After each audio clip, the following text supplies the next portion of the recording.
Alors, bonjour tout le monde, j'espère que vous allez bien. Aujourd'hui, on va parler des performances, d'accord? Donc, des performances de ce mois, surtout le mois août. Donc là, on va commencer. Ce qu'il faut savoir que j'ai plusieurs comptes, d'accord? C'est toujours ça. Euh, les comptes dans lesquels j'ai choisi, alors, j'ai choisi BX33, 13, 32 et d'autres comptes en haut. Donc, normalement, je dois vraiment,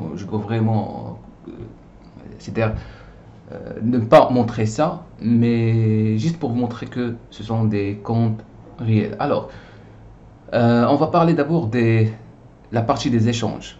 Donc, pendant le premier mois jusqu'à 23. Donc, là, j'ai commencé de faire le bilan. Vous allez remarquer que j'ai fait environ pas mal de trades, donc j'ai fait environ au max 221 trades, d'accord, 221 trades. Donc, la plupart du temps, quand vous allez remarquer que je trade le MES, d'accord, après le MES, c'est-à-dire le micro, et je commence à faire, c'est-à-dire à partir de 3, je commence à faire à partir de 3, et là, j'augmente la taille du contrat. Donc, le plus important, ce qu'il faut savoir, c'est que au niveau de profit, commission, donc commission c'est pour chaque MES, pour chaque contrat, c'est à peu près 1,25. Et vous avez MAE, MFE, d'accord? Donc le taux de retournement pour chaque transaction, j'ai constaté moi aussi ça, et en plus de ça, je travaille beaucoup sur ça. Donc la plupart du temps, vous allez voir que le maximum c'est 60, d'accord? C'est moins 60 dollars. Parce que j'essaie de travailler vraiment ce qu'on appelle le trailing drawdown. Donc je ne laisse pas vraiment un grand écart au niveau des profits, en même temps au niveau de pertes. Mais vous allez, vous allez voir que moi aussi je fais des erreurs. Après je vais vous montrer ça. Donc depuis le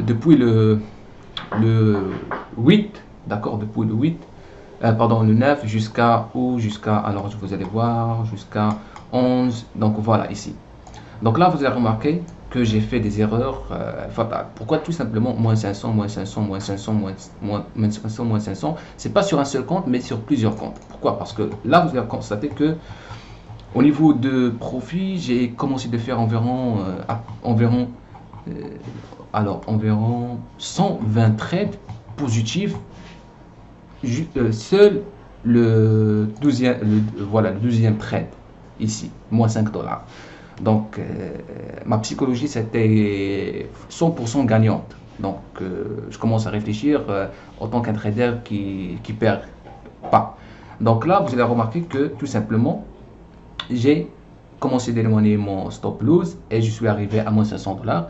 Et tout simplement, je me suis abandonné et j'ai quitté à moins 500 dollars. Heureusement, à moins 500 dollars. D'accord? Après, j'ai repris de nouveau.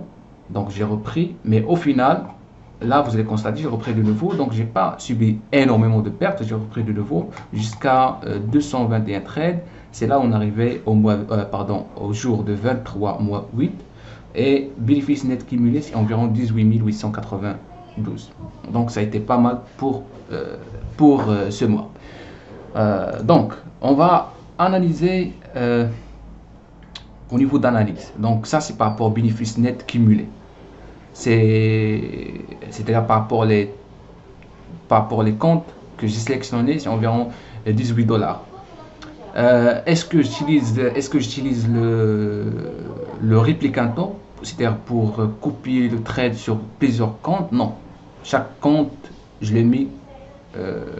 Chaque compte, je donne pour chaque compte à une session. C'est-à-dire, par exemple, pour le premier compte, je donne environ 40 minutes. J'effectue soit des profits, soit des pertes, je passe à un autre compte. C'est-à-dire, je n'utilise pas le réplicator. Donc là, vous allez voir que l'analyse, au niveau du bénéfice net cumulé, je me suis arrivé à 18 000 dollars, de 9 jusqu'à 23. Au niveau de, donc c'est pas échange, mais au niveau de, alors toujours analyse, et on va voir le bénéfice, le perte potentiel max. Donc le perte potentiel, ça a été combien? On a vu déjà ça, c'est environ moins 580 dollars, avec les commissions bien sûr. Je vous ai déjà montré ça. lorsque j'ai subi 3 ou bien 4 pertes affilées de moins 500 dollars, moins 500 dollars. Mais après, j'ai récupéré ça. Maintenant, je voulais juste vous montrer quels sont les jours, parce que je reçois toujours ces questions-là. Est-ce que tu fais du scalping? Bien sûr, je fais du scalping, mais surtout, est-ce que tu traites tous les jours? Non. Personnellement, parce qu'il y a des traders qui traitent tous les jours. Moi, je ne suis pas de ce genre, et la plupart des moments, ils savent ça. Parfois, je reste absent de 3 jours, 4 jours, parce que c'est bon, c'est comme j'ai rempli mes besoins de trade. Donc, je vais vous montrer ça au niveau de bénéfice net. Voilà. Par exemple, le jour 9, j'ai tradé. Donc, j'ai réalisé environ 4200 dollars. Donc, j'avais vraiment, on va pas dire de la chance, mais j'avais le moral pour trader. Bon. Jour 10, j'ai fait environ 5400 dollars. Donc, aussi, ça a été une belle journée. D'accord? Et la plupart du temps, si vous voyez, c'est pas la communauté de l'LG, mais je parle pour les membres. Si vous voyez les images que je montre sur Telegram, vous allez voir vraiment comment ça se passe.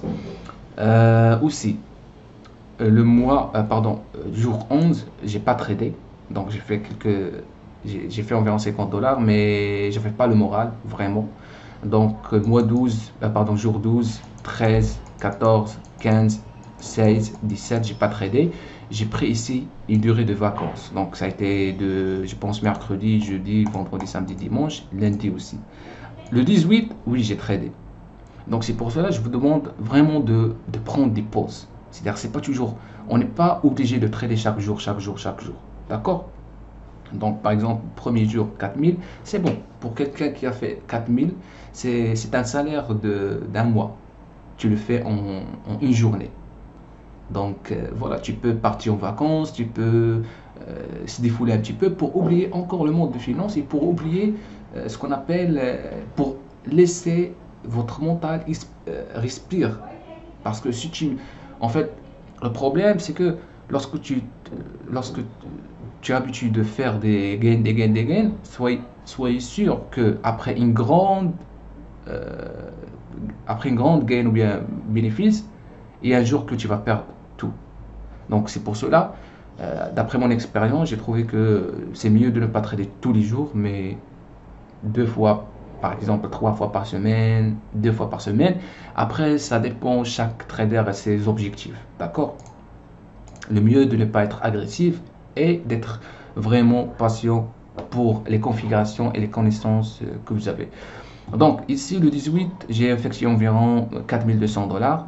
Donc 4200 dollars pour moi, c'est vraiment, pour une journée, c'est pas mal. Après, le 19, j'ai pas tradé. Le 20, j'ai pas tradé. Pour la plupart, ils savent que bon, c'est le moment pour défouler un petit peu. Après, vous avez le 20e jour, donc j'ai fait environ 1200, je pense, 1200 dollars. Le 22, j'ai pas tradé. 23, j'ai tradé. Ça a été aujourd'hui, effectivement, le matinée. Donc, j'ai pris un beau trade pour la descente ici. Donc, je vais vous montrer ça rapidement. Donc, ça a été vraiment le matin. Donc, je vais vous montrer. Je pense c'est quel compte? C'est celui-là. Je pense, oui. Non, c'est pas ça.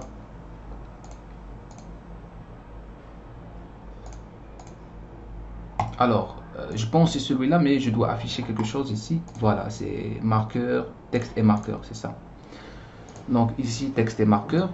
Donc, j'ai pris une décision de vente à ce niveau-là, puisqu'on arrivait donc là, puisqu'on arrivait au plus haut, d'accord? Et on a un volume qui est pas mal de 8. Donc, j'ai pris environ 3, 3, 3, 3, 3, 3. Bon, je renforce chaque fois mes positions. Et là, je suis sorti ici. Bon, ici parce que j'ai dit qu'on arrivait à une zone de valeur et en même temps au niveau du footprint, j'ai constaté que c'est le moment pour sortir. Parce que ça, c'est en 10 minutes, mais j'ai constaté sur range 8 que c'est le moment pour sortir. Donc, au prix de 4014, je me rappelle, je suis sorti au prix de 4014. Donc, si vous voyez ici au niveau du chart, je suis sorti ici, 4014, lorsqu'on a touché le VWAP. Donc j'ai dit probablement que le marché va toucher le VWAP et on va rebondir de nouveau, d'accord. Et lorsque j'ai tracé le volume profile ici, j'ai trouvé que le point of control, ça a été là, c'est-à-dire la plupart des échanges, ça a été là. Donc je m'inquiétais un petit peu, j'ai dit c'est le moment pour sortir. Mais bien sûr après le marché, elle a descendu, c'est normal parce que les marchés, ils ont leur propre logique, d'accord. Le plus important, c'est de conserver vos gains et couper les pertes rapidement. Donc ici le 23, ça a été une bonne matinée dans laquelle j'ai fait environ 3800 moins les commissions, bien sûr. Donc après vous avez, donc ça c'est le MAE, MEE, on va pas parler en détail de ça, mais je vais vous montrer juste l'efficacité sortie, l'efficacité, donc l'efficacité moyenne de l'entrée, c'est-à-dire lorsque vous entrez en position, soit vous avez moins ou bien plus. Donc la plupart de mes échanges par rapport à ce mois, ça a été bon, ici ça a été plus de 81, ici plus de 63, ici plus de 45%, ici entre 36 et 45, ici plus de 41, ici encore plus de 41%. Donc l'efficacité moyenne d'entrée, c'est-à-dire comment je entre au marché lorsqu'il y a une opportunité, elle est bien, d'accord. C'est-à-dire il y a une raison dans laquelle j'entre. Donc pour ceux qui disent la chance ou bien, non, c'est pas de chance, parce que vous avez une raison pour trader. Probablement lorsque vous utilisez le chart, il y a de la chance, mais lorsque vous analysez le volume, vous voyez ce qui se passe au niveau du marché, vous patientez pour prendre une décision de vente, d'achat, donc là il n'y a pas de chance. Après vous avez l'efficacité moyenne de sortie, c'est-à-dire à quel moment je sors. Par exemple ici plus 85, ici plus 75, ici 35, ça a été la journée de 11. Après je vais analyser ça tout seul. Ici 66%, ici la même chose, 66%. Dernier jour ça a été 85%, d'accord. Donc ça c'est l'efficacité moyenne de sortie. Si on fait l'efficacité totale entre entrée et sortie, bon, vous pouvez voir que graphique c'est environ comme ça. Voilà. Donc de 66 pour 16%, de 45%, après de moins 9, donc journée de 11, et puis vous avez 9%, 45%, et puis 66%. Donc bénéfice net cumulé par rapport à ce mois, c'est 18 000 $. Est-ce que j'arrête pour ce mois? Probablement oui. Je vais arrêter, comme ça je me concentre encore sur d'autres choses, et comme ça pour le mois 9 on va reprendre de nouveau, d'accord. Donc j'espère que cette vidéo ça vous plaît et on se revoit à la prochaine. N'oubliez pas de liker, abonner, et si vous aurez besoin d'aide, juste me contacter sur Telegram c'est-à-dire si vous voulez vraiment avoir une connaissance approfondie dans les marchés financiers, vous pouvez visiter notre site web de trading-6lmg.com ou bien trading-6lmg.com, dans laquelle vous allez voir vraiment des formations intéressantes qui expliquent en détail comment vous pouvez utiliser le footprint et en même temps comment vous pouvez travailler et utiliser l'order flow. Donc on se revoit à la prochaine et merci.